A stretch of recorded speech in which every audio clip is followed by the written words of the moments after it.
Good morning. Welcome to the October AEE Chapter webinar.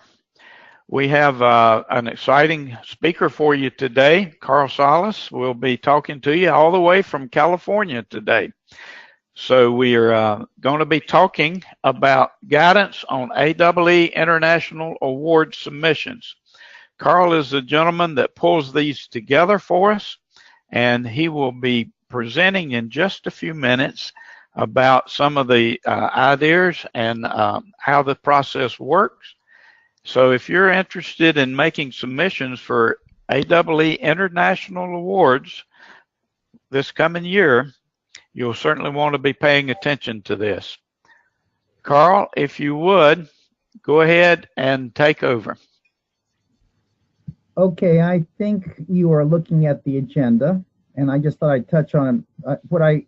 I guess where I want to start is to say that Bob mentioned that if you're interested, if you're in energy, you should be interested because you're going to find out it's pretty easy to apply for these. Now, it's not necessarily easy to be ultimately selected, but it's a good process to go through as you're considering all the work that you're doing from your desk or in the field. Anyway, what I want to do is just cover the categories, the criteria, and then I want to go over an application form. And there's really nuances between applying as a person, for instance, for energy engineer, or as a project, for instance, for energy project of the year. And then I'm going to go over some of the past award winners, and then there's time for Q&A. I expect there'll be time for Q&A. So let's go first to the categories. How do I do that?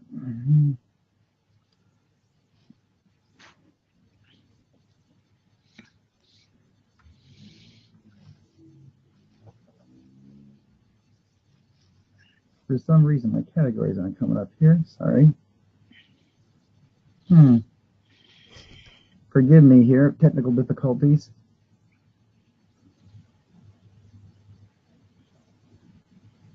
There it is. Okay, so there are, I believe there's 11 categories. Energy Engineer of the Year, Corporate Energy Management, Institutional Energy Management, and those have been split. We used to have a single energy management award called Corporate Energy Management, but because corporations look at projects differently and they fund projects differently from institutions, we separated those. You'll see that they're essentially the same criteria. Then there's Energy Professional Development, Energy Manager of the Year, Energy Project of the Year, then Innovative Energy Project of the Year, and that used to be Renewable Energy Project of the Year, but that was changed about 5 years ago to Innovative Energy Project. But there's so many things, because there's so many things going on in our industry that aren't necessarily the conventional definition of renewable. And then there's the Energy Innovator of the Year. Again, that's a person. And we've added a category again in the last 4 or 5 years, Young Energy Professional of the Year. So let me go over the criteria associated with those. See, this works, yeah. Okay, so Energy Engineer of the Year. I'm going to just read this. You have access to all of this information, but I'm going to just read this because it's brief and it's descriptive. Presented for outstanding accomplishments in promoting the practices, principles, and procedures of energy engineering, and for superior service to the association. The recipient in this must be a registered professional engineer, and I believe this is the only one of the categories that requires a registered engineer. So you could reread that, but Energy Engineer of the Year is pretty obvious. We're looking for someone who really is outstanding, and you do not have to have had superior service for the association, but I will tell you that if we have two really, really outstanding engineers and one has worked with the association in almost any capacity of real support, then that person would typically get chosen to be the award winner. Okay, so corporate energy management, and notice I put an institutional because it's the same criteria. We just split it because there was some years when the corporations would get all the awards, if you will. So it's presented for outstanding accomplishments in developing, organizing, managing, and implementing a corporate energy management program, and for superior service to the association. You're going to notice the last sentence is usually "and for superior service to the association." That's the Association of Energy Engineers, and that's the tiebreaker. So you could say the same thing: presented for outstanding accomplishments in developing, organizing, managing, and implementing their institutional energy management program. Again, the institutional covers cities, counties, states, K through 12s, community colleges, universities, as opposed to conventional corporations, like whether it's a small corporation like mine, for instance, or a large corporation like IBM or AT&T. Energy professional development, just think of training. Just think of training. It's presented for outstanding accomplishments in training and development of energy engineers and managers, and for superior service to the association. That sentence again. So again, training in any capacity, but obviously for any capacity of energy. So you don't necessarily have to be involved with the AEE energy training programs, but certainly, particularly in this case, that would be a major asset. Okay. Next one is Energy Manager of the Year. That's just like the Energy Engineer of the Year, but the Energy Manager, of course, number one, does not have to be a registered professional engineer, and number two, is often at a slightly higher level organizationally in the institution or the corporation. So the Energy Manager of the Year reads very similar to the Energy Engineer of the Year, presented for outstanding accomplishments in promoting the practices, principles of energy management and development, and for superior service to the association. Now again, this is usually awarded to a corporate director of energy or energy manager performing duties for an industrial firm or a building owner or a manager, or again, an institutional director, vice president, that sort of thing. Okay, now it changes a little. We get to projects. Energy Project of the Year National. We have two categories, as a national and international, both similar, one outside the U.S. and the other inside the U.S. So Energy Project of the Year National recognizes an innovative energy management project that has been operational for at least 6 months and can be substantiated with actual installation costs and operating savings. So we're looking for projects that have been working, that are working, that have real numbers associated with them. And I will tell you now that the process of the awards ultimately ends in the committee selecting the award winner, but then there's a 2-month vetting process where we go back and confirm the project and the numbers. So the next one is Energy Project of the Year International, again outside the borders of the U.S., and it's essentially the same description or the criteria. Recognizes an energy management project developed and installed outside the U.S. The project is recognized for its first-of-a-kind approach in the country where it is or will be installed. You know, that we have modified that lately because we've gone with the innovative energy projects. So to be honest with you, we aren't looking for first-of-a-kind approach as much as we're looking for a comprehensive approach, or certainly some innovative features are sometimes make a project stand out.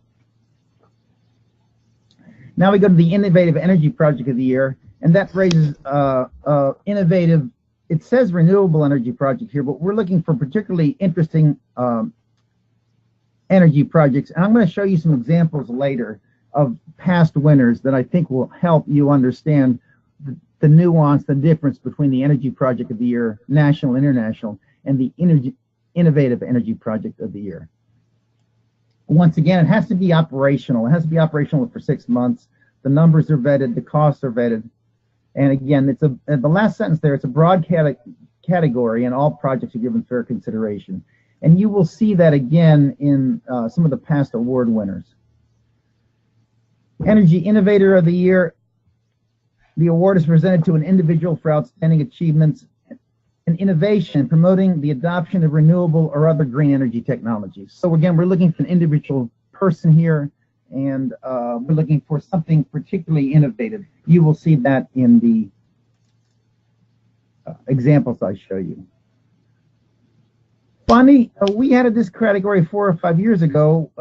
We try to highlight some of the young energy professionals coming up in the profession. So if you look back at the criteria for energy manager or energy engineer, but you look at someone at the beginning of their career, and oftentimes our award winners have been, 30 years old plus or minus 5 years. We don't have a specific criteria, but there are people really at the beginning of their career who are really getting their hands dirty, and they're out in the business of energy.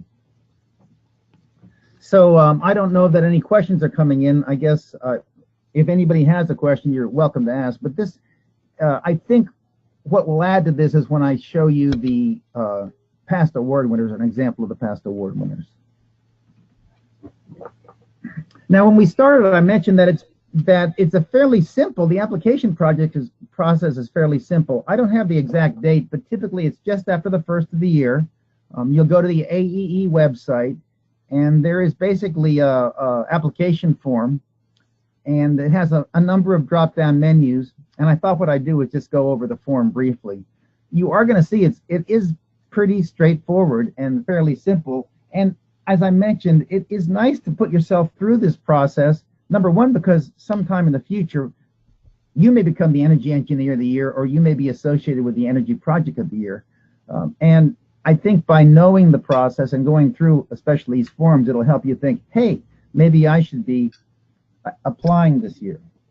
So this is what the form looks like when you get on the website. Yeah. And this first one is a drop-down menu. And in this case, I picked the Energy Engineer of the Year application form. But you will see they're almost all identical. Drop-down suffix, put in your name. And then, as you can imagine, the committee has to go over all of these applications, and there are literally hundreds of them. So we asked for a summary in 100 words or less why this particular nominee, or as you'll see, this particular project should be considered for this award on the international level. So there's further details at the end, but we'd like to have a 100-word summary to start. Once again, it's a great process to go through for any person that you're interested in recommending as Energy Engineer of the Year in this case, or for yourself thinking about it in the future. Okay, so please select your PE. Notice if you're outside the country, there's a PE equivalent. That's what we need to know. We like to know any credentials you have from AEE or other credentials you may have. This is the nominee who puts this together. So I believe we've seen people nominate themselves in the past, we expect that someone will be nominating, let's say you, or that you will be nominating someone else for this particular award. So position, company, address, city, blah, blah, nothing surprising here. And whether or not you're an AE member is also asked for here, drop down. Okay, and then you have a description of the candidate's qualification. You can see there's a box to detail. We're looking for about 600 words, not too many more. And in this particular case, for people, we typically don't have download links. As you'll see for the projects, we do have links that you can download to provide some examples of the projects. Once again, we note that nominee will be required to verify statements made in the nomination prior to be confirmed as a winner, so that you do get vetted. And let's see, is there anything else? So we ask for the nominator's name and credentials, as well as the person nominated. So it's the same information, position, company, address, no surprises. No surprises. So let me summarize. Basically, for the Energy Engineer of the Year, and as in fact the Energy Manager of the Year, we're looking for a 100-word summary and then a 600-word detailed description of why this particular person would be nominated or would eventually win the Energy Engineer of the Year award. So you can see it's pretty simple, pretty straightforward, and a great process. I went ahead and also pulled up the Energy Project of the Year national form. It's essentially the same, no surprises. There's someone nominated, and there's the nominee and the person nominating the particular project. In this case, it looks exactly the same as you saw before, 100 words or less. Oh, I know. The difference here is right after your 100 words or less, we'd like to know the estimated energy savings of the projects. And those are the numbers that you will see vetted after this person is eventually, or this project is eventually selected as the award winner or the preliminary award winner. I'm going to step back for a second and just mention that the process itself is that these forms become available on the web shortly after the first of the year. I believe there's about a 30 to 45 day nomination period before we close off all nominations. And then all the regional vice presidents, and there are 6 regional vice presidents, and I receive copies of all of the applications. Now they're sorted by category. The categories I've gone over with you already. And we each review these individually. And we do a first cut, if you will, or a first look at them and kind of a first preference. And then we meet together at GlobalCon. That's usually in March. And we have all the applications. Typically, we've ranked the top 3, 4, or 4 of them in each category. And that's when the regional VPs and myself kind of argue through who will ultimately receive the award. And again, in this case, you can see that this helps us because we can, after having gone through all of them, we can go back to the summary and the estimated savings in this case, and it helps us to quickly remind ourselves what, where, and why we may have ranked this particular application as number 1 or number 2 or number 3 in our top 3. And then everything else remains the same. There's the nominee, the project itself, and ultimately it goes down to, there it is. Ultimately it goes down to, there we go. Ultimately it goes down to the project costs, the length of time the project has been operational, the annual energy saved. We also like to know the scope, the size, the breadth of the project. And then there is a file download here where you can download your examples or some specific elements of the projects. So you can see, once again, it's exactly the same, relatively simple process. We have a summary and a summary of savings. Then we have an expanded description as well as project costs, savings, breadth of the project, and you can download examples from the project, including screenshots, actual data, graphs, or photographs. Okay, so I'm going to just review. We've gone over the categories, the award criteria, and then gone over 2 different types of applications. The one for the people, energy engineer, energy manager, and the projects. That's Energy Project National, Energy Project International. What I thought I'd end with is to just go over, this is the actual PowerPoint I used in the for the awards this past, this was about 2 weeks ago in Charlotte. And then I have an old one I pulled from 2011 because it has some good examples in it too. So let me just touch on some of the thoughts. Now, the first thing you're going to see is a project that actually goes back, I think this was in 2013. It won Energy Project of the Year. And I like using this example because when you think of an Energy Project of the Year, this is one that received one probably in 2008. This is pretty cool. It was the Montreal Biodome. It was really, really, really cool. This was the Energy Project of the Year International. And that's kind of what I know a lot of us think about when we think of an Energy Project of the Year. This is another one. It was Johnson & Johnson in New York. This was probably in 2008 or 2009 when solar was just evolving, but it was a pretty significant project. And you can see this is what most of us visualize for Energy Project of the Year.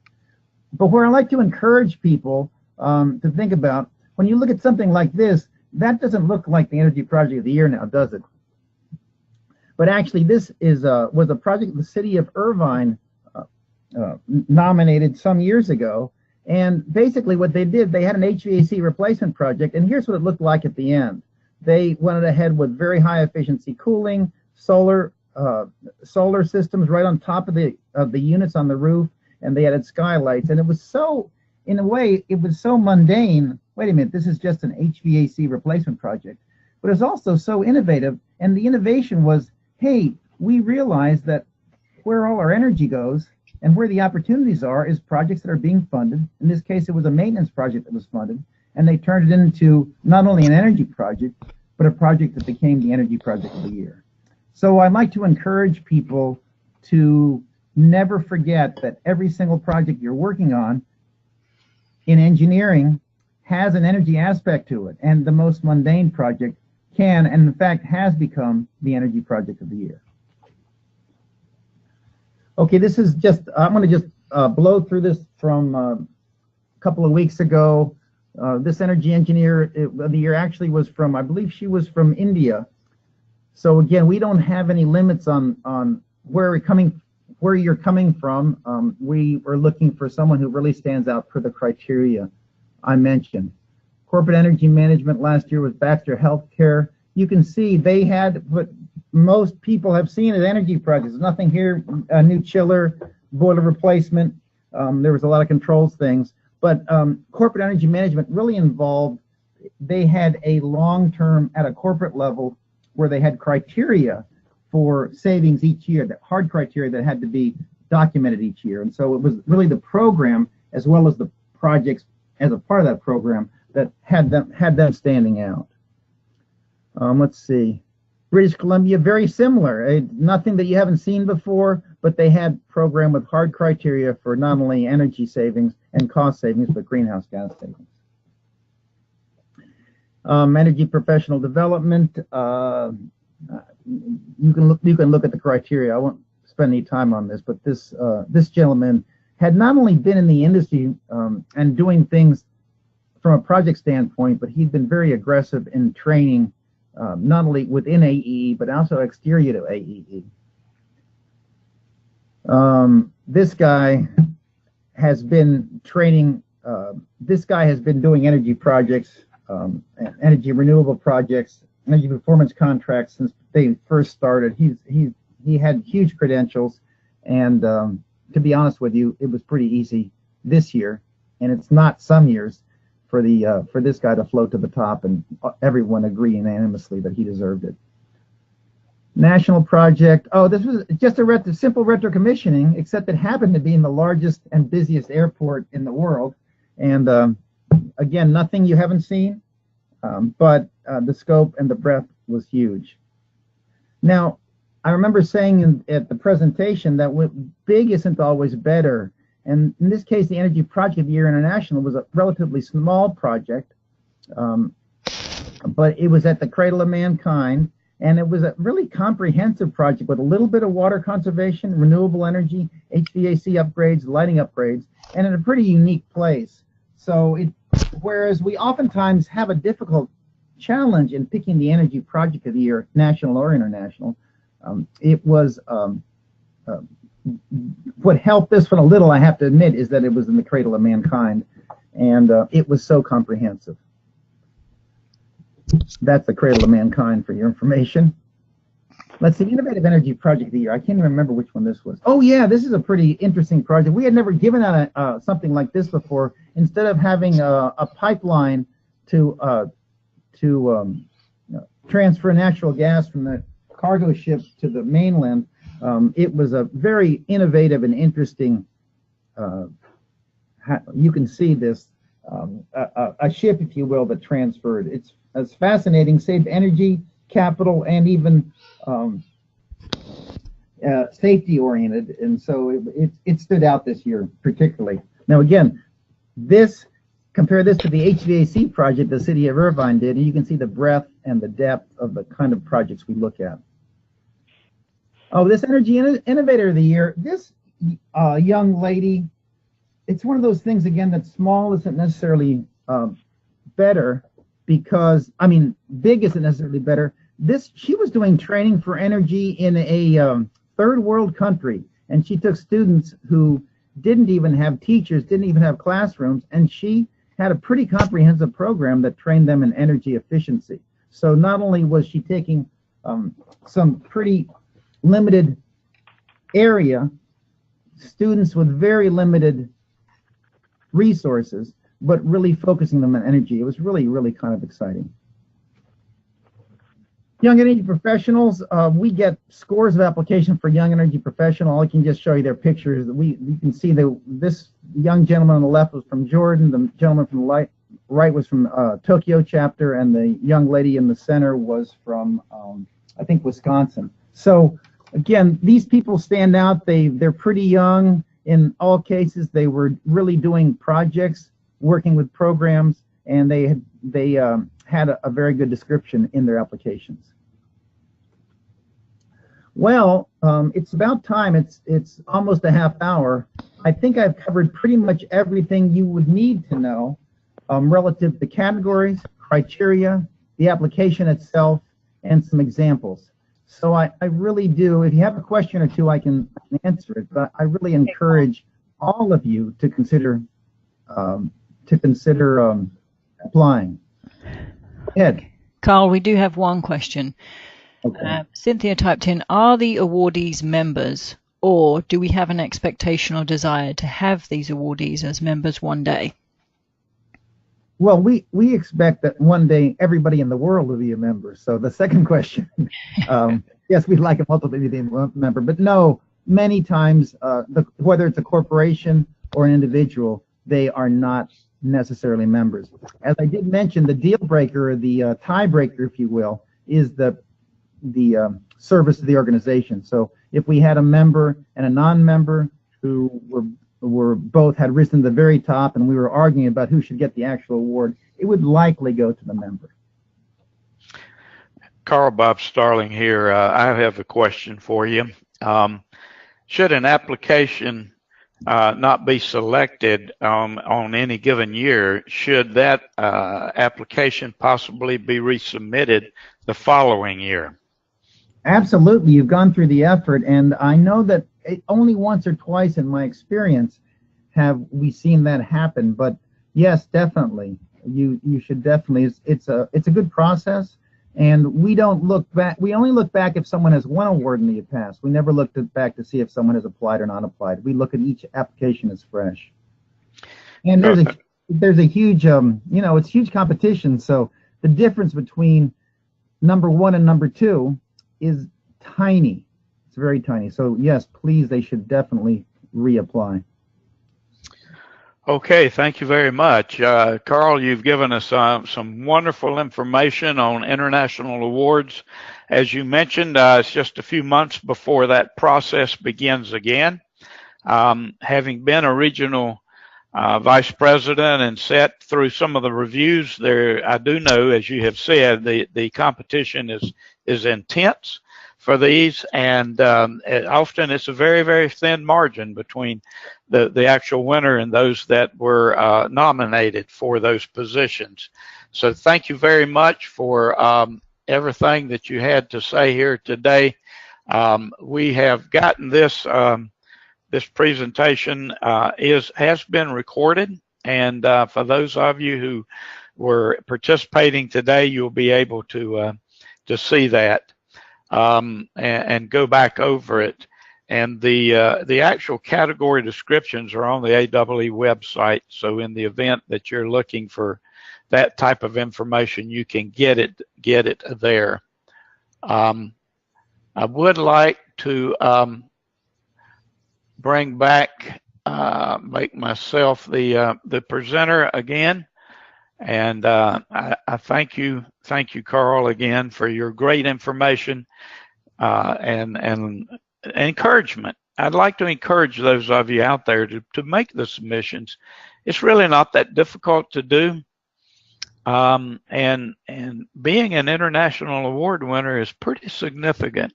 I can say that because I was fortunate enough this past year to be one of those. Let's look at a couple of more things in November. The webinar topic is going to be support available from AEE headquarters.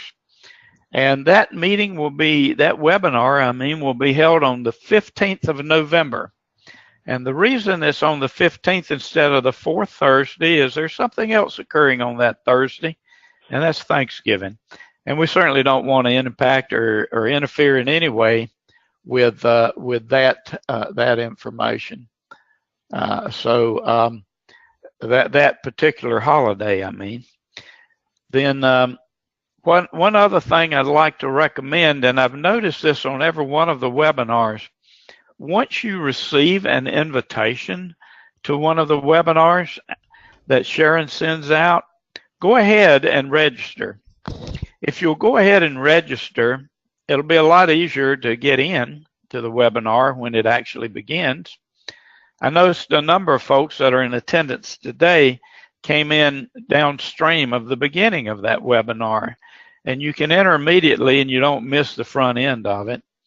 You also will receive reminders about the webinar a couple of weeks out, a week out, a day out, and actually an hour out, just to help those of us who are very busy, and all of us are, to know when to go ahead and connect in and get started. So thank you again for your attendance today. We look forward to seeing you in November. And tell your friends and neighbors where you got it. Let them know about these webinars, because we have some very informative topics, as you can see from Carl's great presentation today, and there will be many others that will follow. Thanks again. That concludes our webinar for today. Sorry, Bob, can I just interrupt briefly? Just before you guys go, can I just say that we are always looking for presenters and topics. So if you have ideas for topics that you would like to see us present, or suggestions for things you would like to present, or even ideas for presenters, we are always interested in those. So you can either email myself, that's Sharon at aeecenter.org, or you can email Bob. We'd be happy to receive those suggestions.